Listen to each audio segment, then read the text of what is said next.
అందరికీ నమస్కారం. నేను మీ విజయలక్ష్మి రామదాస్. నేను ఈరోజు ఒక చిన్న పద్యం చెప్పబోతున్నాను.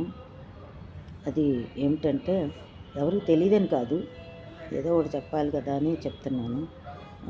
మంచిగా చాలా రోజులైంది, మళ్ళీ సరిగ్గా పాటలు అవి పాడలేదు. ఈ పద్యం ఒకటి చెప్తామని ఆనందంతో పాడుతున్నా. పద్యం వినండి.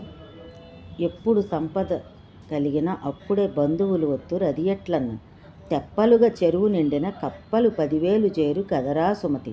దీని భావం ఏమిటంటే, మన దగ్గర ఎప్పుడు డబ్బు సమృద్ధిగా ఉంటే అప్పుడు బోల్డు మంది చుట్టాలు, బంధువులు, తెలిసిన వాళ్ళు, తెలియని వాళ్ళు అందరూ మనల్ని పొగిడేసి అలా చేసి ఇలా చేసి మనల్ని ఆకాశానికి ఎత్తేస్తారు.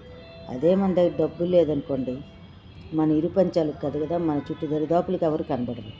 ఎట్లా అంటే, చెరువు నిండా నీరుంటే కప్పలు చేరినట్టు, చెరువు ఎండిపోతే కప్పలు ఎగిరిపోయినట్టు ఈ మనుషులు కూడా అలా ప్రవర్తిస్తారు.